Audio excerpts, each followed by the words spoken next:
Raden Wijaya. Boleh, supaya otaknya cerdik bagaikan Raden Wijaya, bisa mendirikan Majapahit tanpa bala tentara, tanpa modal. Dia gunakan dia yang jadi raja. Itu otaknya cerdas.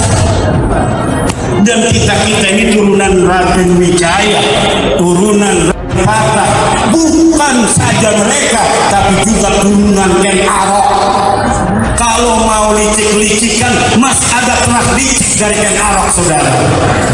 Kalau mau keras-kerasan, kita ada turunan daripada Raden Said Sunan Kalijaga, yang sebelum dia jadi ulama, dia jadi preman terlebih dahulu. Mau gaya preman, kita pakai gaya Kalijaga. Indonesia sejak dulu kala tetap dipuja-puja bangsa. Mau gaya cerdik, kita pakai Raden Wijaya. Mau gaya licik, kita pakai Ken Arok. Mau kebijaksanaan, kita pakai Prabu Siliwangi. Mau ilmu, kita pakai Sunan Gunung Jati. Mau barokah, kita pakai Sunan Giri dan Sunan Ampel. Tinggal pilih, mau laga yang mana lu lawan gua.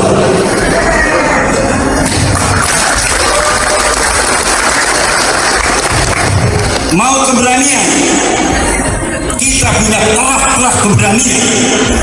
Banyak kakek-kakek kita yang gugur di medan perang, dan semuanya tercatat. Bukan hanya fiksi, bukan hanya halu, tercatat dalam tinta-tinta sejarah bagaimana kakek-kakek kita mengorbankan diri untuk negara dan bangsa. Bagaimana Sunan Muhammad Maulana Muhammad Nasruddin, dia mati terkapar di atas kapal Inja Jaladri. Bagaimana Raden Yuda Negara terkapar di sepatan ini dalam membela bangsa 1683. Bagaimana Raden Wansakara dengan taktik perang Manuk Dadali bisa mengalahkan POC Belanda di bantaran Sungai Cisadane.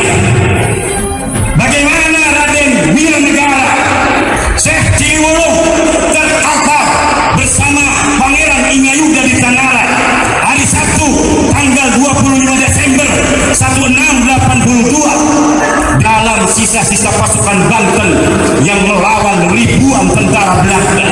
Bukan ngacir, saudara, bukan luntang lantung pergi, tapi 300 orang menghadapi ribuan orang-orang Belanda.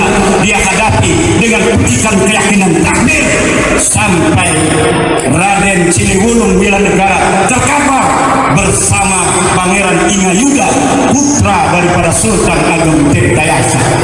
Mereka boleh mati, tetapi ajaran keberaniannya tidak pernah mati bagi orang Tangerang dan orang Banten, saudara-saudara. Jangan pernah ajarkan tentang keberanian terhadap orang Banten. Jangan sampai ancaman-ancaman direkayasa untuk memberikan ketakutan pada orang Banten. Karena hidup dan mati bagi orang Banten sudah biasa. Terkapar penuh dengan sayatan sudah biasa bagi leluhur-leluhur kita. Untuk menjaga negara kesatuan Republik Indonesia ini, kita semua kader-kader Nahdlatul Ulama pun akan siap setia membela negara kesatuan Republik Indonesia ini dengan segala apa yang harus kita korbankan, termasuk nyawa saudara-saudara.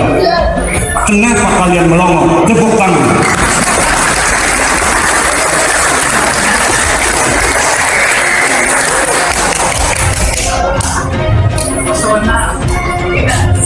Jangan terpesona, karena travel kita pesona.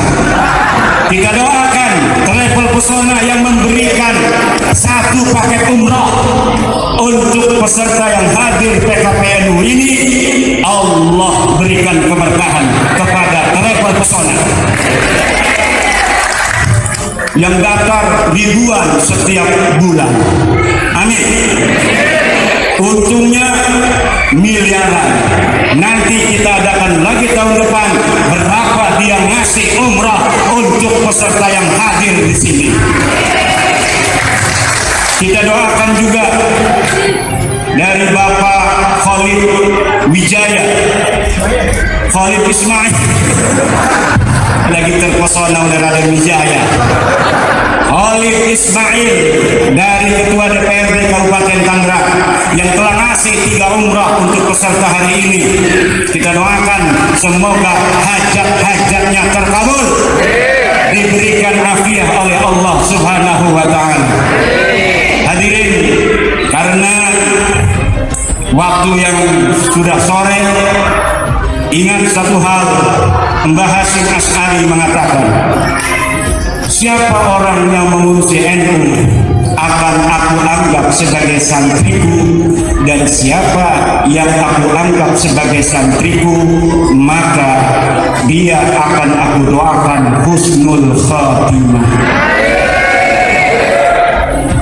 NU ini adalah singa, musuh-musuh NU kucing, tapi karena kucingnya selfie jadi gede, ngerasa singa. Kalau singa asli sudah ngomong, kucing harus segera pergi. Mbah Wahab Hasbullah mengatakan NU itu adalah meriam, musuh-musuh NU itu adalah jeblugan, gelugu kelapa. Maka apabila meriam ini sudah keluar, semua gelugu kelapa akan hancur berhamburan.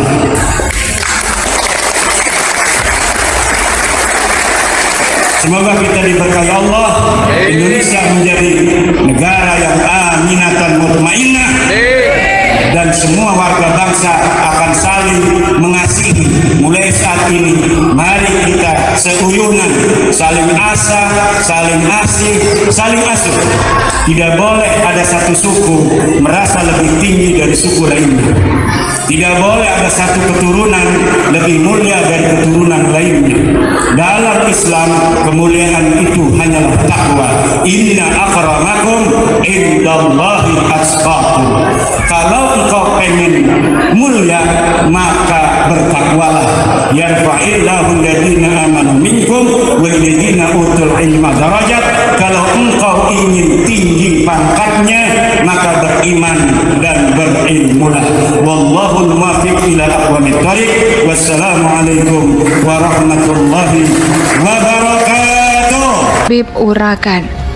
Perjuangan keras pengurus wilayah NU Banten Kiai Haji Imaduddin Usman Al-Bantani atau Kiai Imad dalam menyuarakan kebenaran untuk membongkar kepalsuan para habaib atau klaim sebagai cucu Rasulullah tidak sia-sia.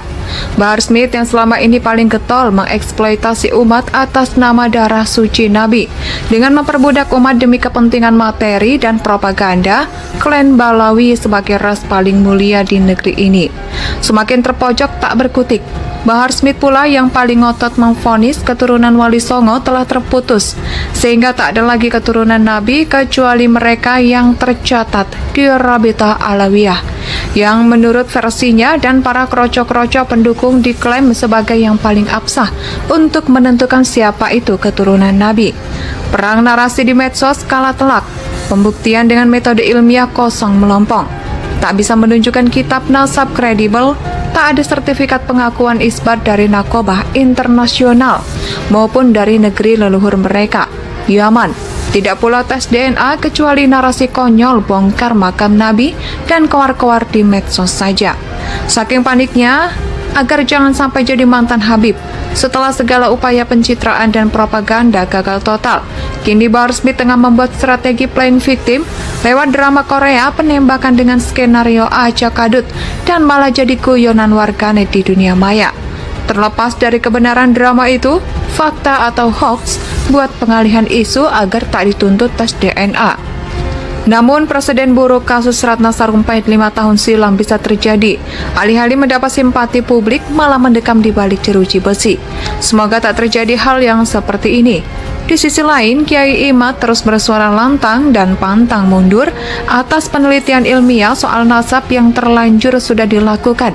Kiai Imad menegaskan bahwa sebagai kader penggerak, maka ketika NU memanggil, harus siap dipanggil dan bergerak, jangan hanya diam.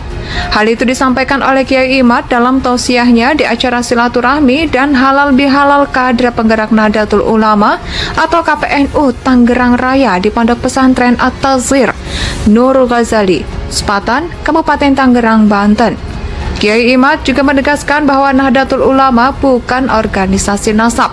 Siapa saja boleh menjadi ketua umum pengurus besar Nahdlatul Ulama atau NU. Tidak ada syarat ketum PBNU harus dari keturunan tertentu. Tidak ada syarat ketum PBNU harus jadi Quraisy, kata Kiai Imad dengan berapi-api. Indonesia tanah air beta, pusaka abadi nan jaya.